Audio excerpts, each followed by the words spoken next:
예배 처소들마다 성령으로 충만하게 역사하시옵소서. 우리 주 예수 그리스도 이름으로 기원하옵나이다. 아멘. 493장 찬양하겠습니다.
교독문 20번 교독하겠습니다.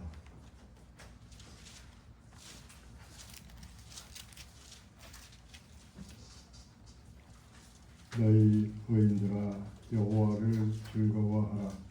찬송은 정직한 자들이 마땅히 할 바로다.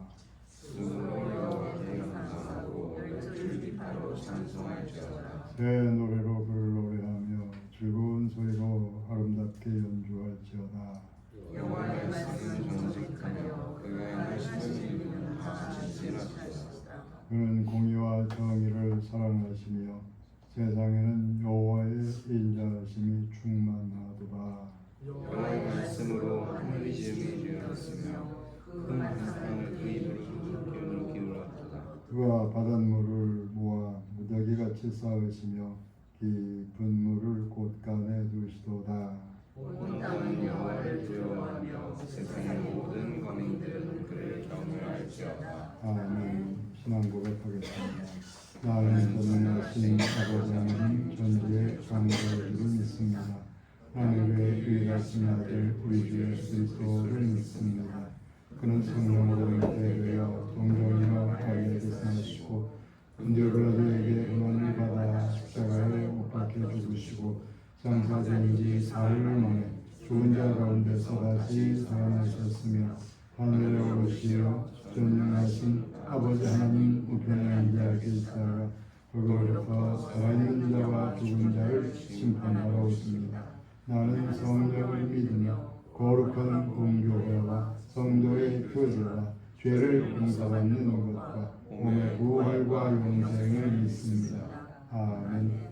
282장 찬양하겠습니다. 찬양 후에 김은수 권사님 기도하시겠습니다.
기도하겠습니다.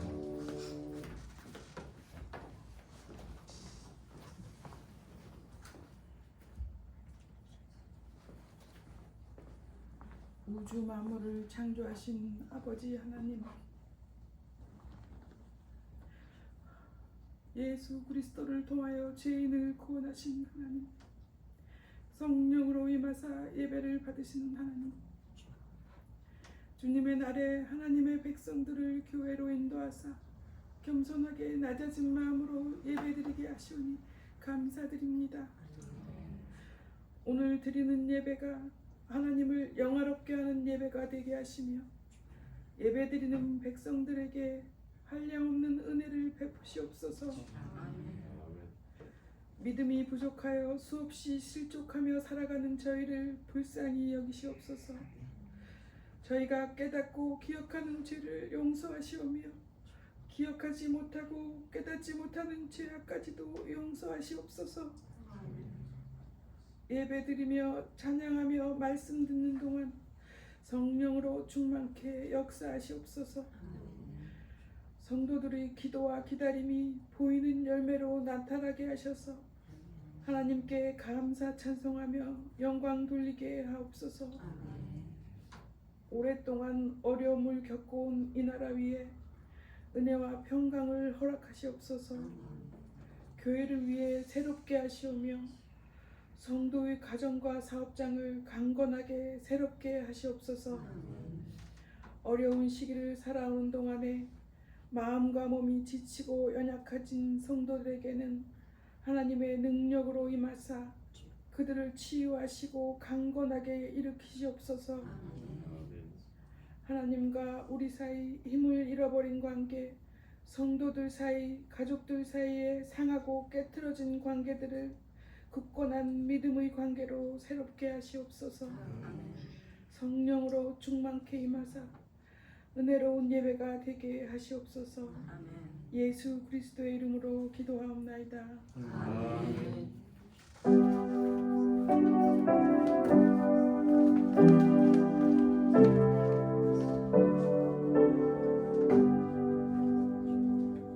이 시간에 성경 말씀은 빌립보서 2장 6절부터 11절까지 말씀입니다. 말씀을 읽기 전에 김수 원사님이 처음으로 공적 기도 자리에 서하신 것 같은데 그냥 박수 한번. 빌립보서 2장 6절부터 11절까지 신약의 319쪽 읽어드리겠습니다. 그는 근본 하나님의 본체이시나 하나님과 동등됨을 취할 것으로 여기지 아니하시고 오히려 자기를 비워 종의 형체를 가지사 사람들과 같이 되셨고 사람의 모양으로 나타나사 자기를 낮추시고 죽기까지 복종하셨으니 곧 십자가에 죽으시니라. 이러므로 하나님이 그를 지극히 높여 모든 이름 위에 뛰어난 이름을 주사 하늘에 있는 자들과 땅에 있는 자들과 땅 아래에 있는 자들로 모든 무릎을 예수의 이름에 꿇게 하시고 모든 입으로 예수 그리스도를 주라 시인하여 하나님 아버지께 영광을 돌리게 하셨느니라. 아멘. 찬양 순서 후에 말씀 전하겠습니다.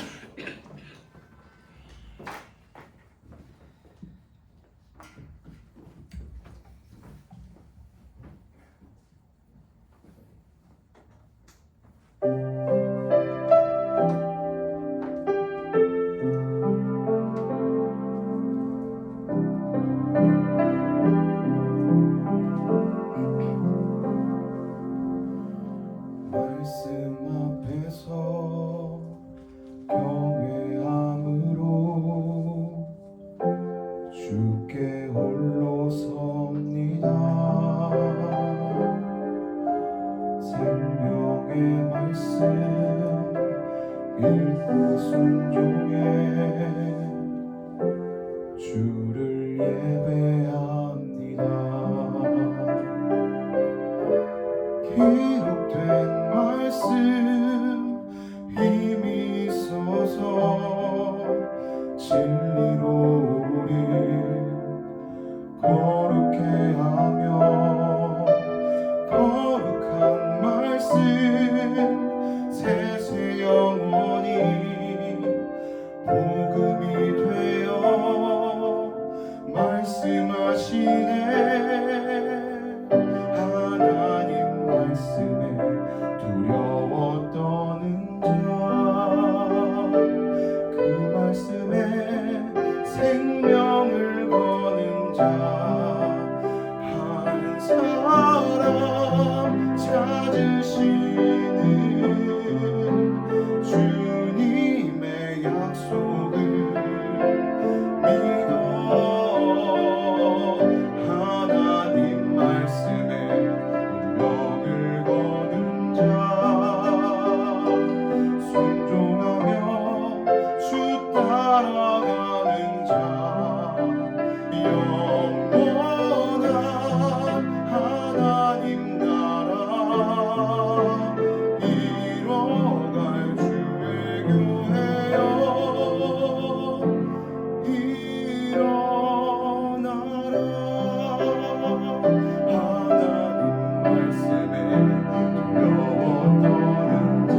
기도할 때 박수 쳤기 때문에 한 번 더 박수 쳐주세요.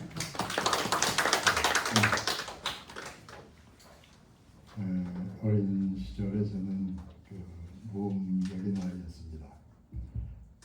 동네 어른들이 자기 집 아이를 야단칠 때는 저 아이를 본받으라고 자주 그렇게 할 만큼 저는 꽤 모험적인 아이였습니다. 근데 초등학교 3학년 때부터인가 저희 집 분위기가 기울기 시작했습니다. 몸이 약하셨던 아버지께서 병원에 입원하실 때가 여러 번 있었고 어떻게든 어머니께서는 돈을 벌려고 하셨는데 잘 안 되시는 듯 했습니다. 그러다가 초등학교 4학년 2학기쯤 돼서 경제적 파산 사태에 처하게 됐습니다. 몇 개월을 빚에 시달리다가 그해 한겨울에 조그만 트럭에 이삿짐을 조금 싣고 고향 마을을 떠나면서 이사를 가게 됐습니다. 시내 변두리로 이사를 갔는데 쫓기듯이 이사를 가느라고 전학 절차를 잘 챙기지 못해서 저는 한동안 학교를 다니지 못했습니다. 몇 개월 쉬었다가 어느 학교로 가서 전학 가서 시험을 치렀는데 이게 무슨 문제인지 이해하기가 어려웠습니다. 그 학기 저의 성적표에는 수나 우 같은 건 없었고 미나 양이나 가로 채워졌습니다. 이제는 내가 이렇게 되고 말았구나. 이제 나는 그저 그냥 버려진 아이가 됐구나. 부쩍 초라해진 나 자신을 받아들였던 그때가 지금도 눈에 선합니다. 많은 빚을 지고서 이사를 갔고 집이 있는 것도 아니기 때문에 또 어디론가 이사를 가야 했습니다. 이사를 가면 또 학교도 옮겨야 했습니다. 이전보다 더 큰 학교로 전학을 갔는데 또 가자마자 시험을 치른다고 했습니다. 이전 학교서처럼 미나 양이나 가로 성적표를 치면 안 될 것 같아서 어떻게든 공부를 열심히 했습니다. 사회 과목 한 과목 시험을 치른 것 같은데 그냥 외우면 되니까 그런 대로 시험을 치른 듯 했습니다. 열심히 공부하게 했는데 그 시험 결과가 의외였습니다. 전학 가자마자 치른 시험에서 제가 그 반에서 1등을 했습니다.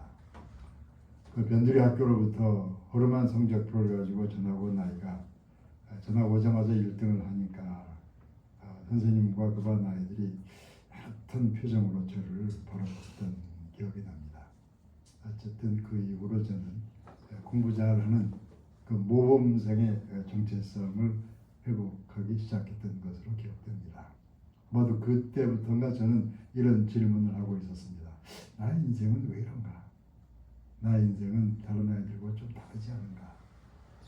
그렇게 어린 시절을 지난 후에도 굴곡이 심한 인생을 살았습니다. 중학교 2학년 때 아버지께서 돌아가신 후에는 39세의 청산과부인 어머니께서 저희 삼남 일녀를 거느리고 학착 같은 생존의 전쟁을 하셨습니다. 살아가기가 어려우실 때마다 어머니께서 큰아들인 저를 붙잡고 하소연을 했습니다. 내가 어떻게 살아가는지 너는 알아야 한다. 주로 저에게 어려운 이야기를 써놓곤 했었습니다. 어렵게 사시면서도 어머니께서는 큰아들을 잘 키워야 한다는 신념 같은 걸 가지고 계셨습니다. 빚이 아직 남아있었고 집은 없고 안정된 수입이 없었는데도 그 시절에 저는 과외 공부를 했습니다. 정상과부인 어머니께서는 큰아들인 저에게 모든 희망을 걸어놓고 사시는 듯이 보였습니다. 그 어머니 소원대로 저는 서울에 있는 대학에 입학을 했고 한동안은 밝은 미래를 열어가듯이 보였습니다. 근데 제가 대학에 입학하고 얼마 없어서 또 집에 큰 빚이 생긴 듯 했습니다. 이번에는 빚 때문에 경찰에 가고 법정에도 설 정도로 문제가 심각했습니다. 저는 학교를 휴학해서 방황하기 시작했고 또 좌절에 빠졌다가 군에 입대하고 말았습니다. 그러면서 젊은 시절에 저의 긴 방황이 본격적으로 시작되고 있었습니다. 그러면서도 잠시 희망이 주어질 때가 있었습니다. 그러다가 다시 절망적인 시기가 왔고 그러던 중에 좀 기회가 오긴 했습니다. 그런 식으로 긴 방황을 마쳐가면서 저는 교회로 돌아와 있었고 그리고 신학생이 되어 있었습니다. 굴곡에 많은 젊은 시절을 살아선지 오래전부터 이런 생각을 해왔습니다. 언젠가 기회가 주어지면 인생과 역사의 흐름에 대해서 좀 깊이 있는 신학 공부를 해야겠다. 그래서 세월이 많이 흐른 지금 요즘도 저는 뭐 그런 공부를 좀 하고 있는 중입니다. 인생과 역사 흐름에 대해서 기독교 신앙은 어떻게 바라보는 건지, 인생과 역사에 대한 신앙과 신학의 판단은 어떤 것인지, 그런 내용을 다루는 과목이 아마도 기독교 역사 철학이라는 그 과목이 될 겁니다. 요즘 이 나라의 많은 사람들이 그런 고민에 빠져 있는 것이라고 생각됩니다.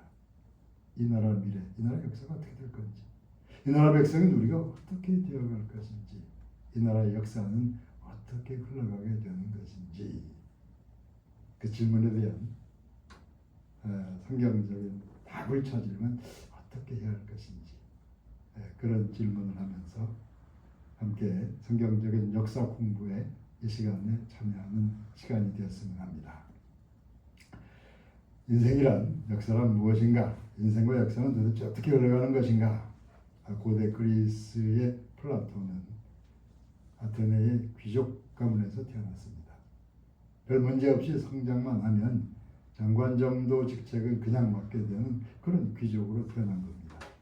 근데 그의 성장 과정에서 문제가 생기게 됩니다. 정치와 역사 현실이 얼마나 어두운 것인지 그것을 깊이 깨닫게 되어간다는 게 문제였습니다. 현실 정치와 역사 흐름이 얼마나 어둡고 거친 것인지 그걸 깨달아가는 동안에 플라톤은 역사 현실로부터 물러설 생각을 하고 있었습니다. 세속 정치와 현실 역사로부터 물러서면서 그 철학자의 위치를 바라보고 있었던 겁니다. 아주 예전부터 깊이 있는 학자들은 역사 현실에 대해서는 뒷걸음질을 치는 편이었습니다. 그 관심을 가져봐야 별 소용없는 분야가 역사일 거라고 생각한 겁니다. 어떤 질서와 원리와 체계를 따라서 연구하기가 어려운 분야가 역사라고 생각하는 겁니다. 그래서인지 학문의 한 분야로서 역사학으로서 받아들여진 것은 그렇게 오래된 일이 아닙니다. 깊은 깨달음을 얻고자 애쓰는 힌두교나 불교의 종교인들은 정치 권력이나 역사 현실로부터 멀리 물러서려는 편입니다. 객관적인 질서나 법칙을 찾아내기 어려운 그 역사에서보다는 대자연과 우주의 흐름으로부터 깊이 있는 원리를 찾아내려고 했던 겁니다. 그래서인지 인도 같은 나라에서는 최근까지도 역사서라는 게 없었습니다. 인간의 역사는 학문적 관심을 기울일 만한 분야가 아니라고 생각한 겁니다. 인도의 종교인들이나 학자들에게서 그 현실 역사는 외면을 당해온 셈입니다. 근데 우리는 그런 역사 속에 태어나서 이런 역사 현실에서 한참을 살아가야만 합니다. 생명이 있는 동안에는 이런 역사 속에서 이렇게 살기도 하고 저렇게 또 살기도 합니다. 그러다가 때가 되면 사랑하는 사람들을 이런 역사 현실에 남겨두고서 떠나가게 됩니다.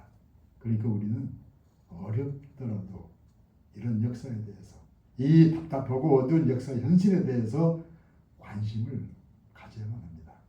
우리 역사가 잘못된 길로 가고 있다면 어떻게든 고쳐보려고 힘을 합하든지 아니면 함께 열심히 기도하든지 그렇게 해야만 하는 겁니다. 예수를 믿는 우리가 참으로 감사할 수밖에 없는 게 바로 그런 겁니다. 인도의 종교인들이나 그리스 철학자들이 물러서고 말았던 그런 역사의 한가운데를 향해서 예수 그리스도께서 우리를 찾아오셨다는 겁니다. 성자 하나님께서 자신을 낮추사 이 세상 역사의 낮은 곳으로 찾아오셨습니다. 우리를 대신해서 고통당하셨고 우리 죄를 용서하사 우리를 구원하셨습니다. 하나님께서는 그런 예수 그리스도를 높이사 만백성의 구원자요 만왕의 왕이 되게 하셨습니다. 하나님께서 인간의 육신을 입으셔서 어두운 역사 한가운데로 오셨습니다. 그러니까 우리가 하나님을 가까이서 만나게 되는 것은 어두운 역사 한가운데에서라는 말씀입니다. 하나님의 아들이신 예수께서 인간의 모습으로 세상을 찾아오셨습니다. 한동안 하나님의 말씀을 전하셨고 하나님의 능력을 나타내기도 하셨습니다. 그러다가 정작 중요한 시간에 예수님께서는 생각지 못한 방향으로 가셨습니다. 골고다 십자가를 향하셨는데 너무나 무력하셨고 우리가 이해할 수 없는 길로만 가셨습니다. 어두운 버려진 역사 한가운데로 가시다가 예수님께서는 세상 권력자들에게 체포되셨습니다. 세상 권력자들로부터 재판을 받으신 다음 십자가에 못 박혀 돌아가시고 말았습니다. 그렇게 해서 세상과 인간의 역사는 승리했고 하나님의 백성들의 기대와 희망은 절망적인 것으로 끝나고 말았습니다. 그렇게 해서 다 끝난 거라면 힌두교나 불교에 그들이 옳다고 말해야 합니다. 역사로부터 물러서서 철학을 하거나 돌을 닦거나 참선하거나 그런 식으로 인간 스스로 어떻게 하는 게 옳다. 세상 역사에는 희망이 없다. 이 세상에는 인간 역사에는 희망이 없다. 인간들의 역사가 그 십자가에서 철저히 절망한 다음에 세상을 구원하시는 하나님의 구원 역사가 선명하게 나타나기 시작합니다. 빌립보서 2장 8절과 9절은 이렇게 전하고 있습니다. 자기를 낮추시고 죽기까지 복종하셨으니 곧 십자가에 죽으시니라. 이러므로 하나님의 그를 지극히 높여 모든 이름 위에 뛰어난 이름을 주사. 예수께서 자신을 낮추시고 하나님의 뜻에 복종하시다가 십자가에 죽으시니라. 그래서 모든 게 다 끝난 줄 알았습니다. 근데 예수께서 그렇게 죽으시고 나서 하나님께서 어두운 인간의 역사로 가까이 다가오셨습니다. 그 어두운 역사에 희생되신 예수 그리스도를 하나님께서 다시 살리셨습니다. 그리고 가장 높은 곳으로 들어올리사 만백성의 구원자요 만왕의 왕이 되게 하신 겁니다. 예수 그리스도를 그 십자가를 거치는 동안에 인간들의 어두운 역사가 하나님의 구원 역사로 변화된 듯합니다. 세상에서 힘 있는 자들이 그 권력자들이 힘을 합해서 성자 하나님을 십자가로 몰아붙였습니다. 세상 역사는 인간들에게 맡기고 하나님께서는 저 건너편에 그냥 기다리시라고 거기까지는 인간들이 세상이 주도할 수 있는 그 인간들만의 역사로 보였습니다. 근데 십자가를 넘어서게 되면 전혀 새로운 역사가 다가오게 됩니다. 어두운 인간들이 합력해서 만들어 놓는 그 죽음과 무덤을 향해서 하나님께서 가까이 오셔서 무덤 문을 여셨고 죽음을 깨뜨리셨고 부활의 아침을 여신 겁니다. 십자가 죽음까지는 세상 권세가 주도하는 인간의 어두운 역사인 것이요. 그 죽음을 깨뜨리사 생명의 미래를 여는 것은 하나님의 구원 역사가 되는 겁니다. 거짓과 죽음의 역사가 생명과 구원의 역사로 변화되는 일이 그 십자가에서 일어난 겁니다. 우리의 고통과 수치를 자기 것으로 받아들인 예수께서 십자가를 지신 후에 하나님의 구원 역사가 밝히 온 세상에 드러난 겁니다. 하나님이여 하나님이여 어찌 우리를 버리셨나이까. 예수께서 십자가에서 그렇게 외치신 후에 하나님께서 다가오셔서 십자가에 죽으신 예수 그리스도를 다시 살리셨다는 말씀입니다. 그리스의 철학자들이나 힌두교나 불교의 종교인들은 고난의 역사에서 물러서려고 했습니다. 인간의 역사는 인간이 해결할 수 없는 거짓과 절망으로 가득하다고 생각했기 때문입니다. 근데 하나님께서는 세상의 철학과 종교가 외면하려는 바로 거기서 우리를 만나려고 했습니다. 인간의 거짓과 위선과 고통과 절망으로 가득한 세상 역사 한가운데서 하나님께서 우리를 만나려고 했습니다. 거짓과 절망으로 가득한 인간의 역사를 하나님의 구원 역사로 변화시키려고 하시는 겁니다. 그래서 하나님께서는 하늘 보좌를 비우셔서 세상 한가운데로 찾아오셨습니다. 자신을 낮추사 십자가까지 내려가면서 죄인을 구원하사 부활의 아침을 바라보게 하셨습니다. 그렇게 십자가 죽음까지 내려오시고 다시 하늘로 오르시는 동안에 하나님의 구원 역사가 밝히 드러나게 된 것입니다. 십자가 죽음을 향해 내려가는 거기까지는 어두운 세상의 끝을 향하는 인간의 역사였습니다. 십자가 넘어 하늘로 오르시는 동안에 그 인간의 역사는 구원의 역사로 변화되었습니다. 고통과 절망 중에 예수님의 십자가를 바라볼 때 그런 변화가 우리에게서도 일어나게 됩니다. 거짓과 절망으로 가득한 인간의 역사가 하나님의 구원 역사로 변화되는 일이 우리에게서도 이 나라에게서도 일어나게 된다는 말씀입니다. 예수님께서 인간의 육신을 입으사 세상을 찾아오신 것은 우리가 해결할 수 없는 이 세상의 문제를 하나님께서 친히 해결하시려는 겁니다. 인간은 하나님을 등진 존재로 태어나서 세상을 살아가게 됩니다. 인간은 본래 구원받아야 할 존재요 하나님을 향해서 돌아서야만 하는 존재입니다. 하나님을 향하여 돌아서는 거기서부터 세상과 역사를 새롭게 바라보게 되는 겁니다.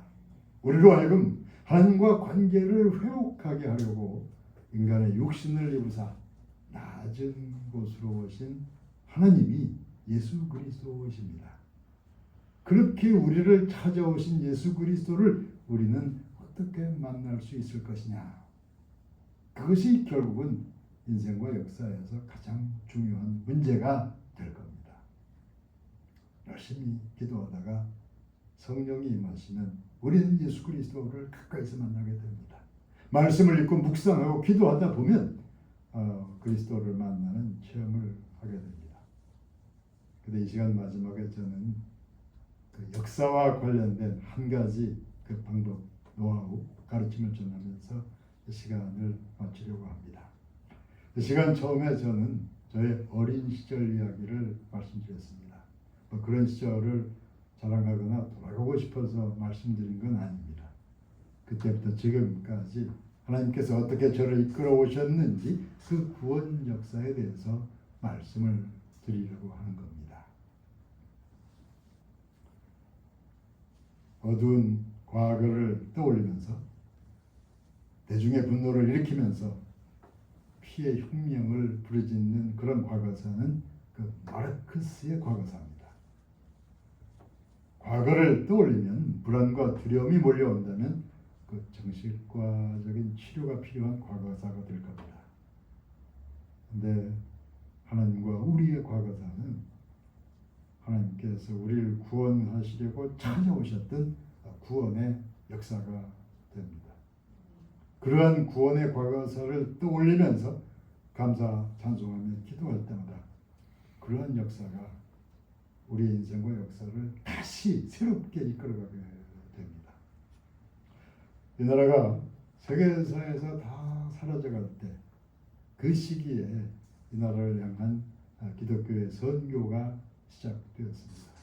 6.25 전쟁 때는 그 위기의 한반도 위로 하나님의 구원의 손길이 임했습니다. 공산주의자들의 그 탐욕의 역사 위로 하나님의 구원사가 임하신 것이요.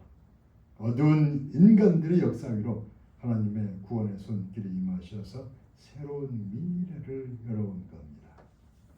그때 과거에 우리를 구원하신 하나님의 역사가 대한민국 백성인 우리들에게 다시 새롭게 임하기를 예수 그리스도의 이름으로 축원합니다.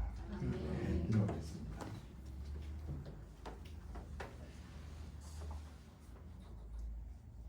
아버지 하나님, 우리가 다 깨닫지 못하되 하나님께서 친히 이 시대, 이 과거, 또한 현재, 미래를 열어가실 줄 믿습니다. 하나님은 역사의 하나님이시여 우리는 그 역사 속에서 하나님을 가까이서 만나 동행하며 앞으로 나아가길 원합니다. 어려움 중에 오랫동안 신음해온 이 나라 위에 하나님께서 친히 구원의 손길로 임하셔서 우리의 미래를 밝혀라 인도하시오며 우리의 감사 찬송을 받으시옵소서. 우리 주 예수 그리스도 이름으로 기도합나이다. 아멘. 586장 찬양하겠습니다.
드리신 예물을 위해서 기도하겠습니다. 하나님께 예배를 드리며 우리의 마음을 모아 예물을 드리오니 모든 걸 기쁘게 받으시옵소서. 선하신 뜻을 쫓아 쓰임받게 하시옵소서. 또한 주께서 역사하셔서 어려운 시기에 살아가는 주의 백성들이 주 앞에 나와서 감사하며 자원하며 드릴 수 있도록 그들의 삶에 공유한 은혜를 베푸시옵소서. 또한 주변과 이웃을 잘 살펴서 믿음의 선행을 감당케 하시옵소서. 예수님의 이름으로 기도하옵나이다. 오늘 자료는 종말론과 관련된 요한계시록 자료 성경 공부자를 준비했습니다. 어려운 시기가 지나가면 좀 이제 잘못된 종말론들이 유행하게 되는데 그걸 위해서도 공부하시기 바랍니다. 보호 자료는 그것으로 공부하도록 하겠습니다. 615장 찬양하고 축도하겠습니다.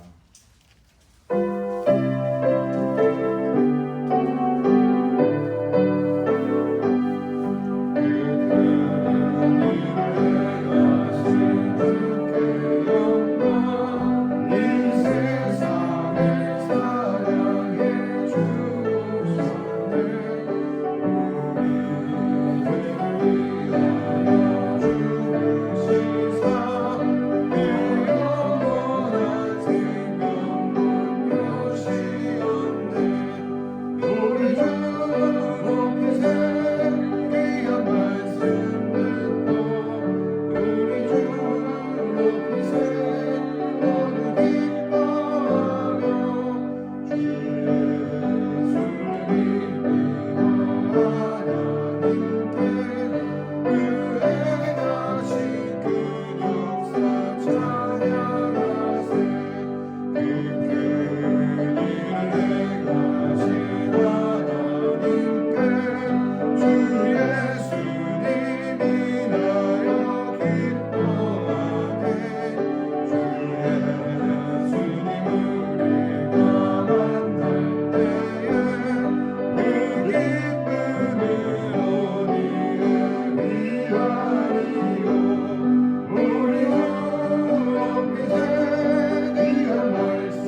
이제는 우리 주 예수 그리스도의 은혜와 하나님의 사랑과 성령의 교통하심이 호응에서 골고다에서 우리를 구원하신 하나님의 구원의 손길을 바라면서 이 나라의 현실과 미래를 위해서 기도하는 하나님의 백성들 모두의 머리 위에 이제부터 영원까지 함께 하옵시기를 간절히 축원하옵나이다. 아멘.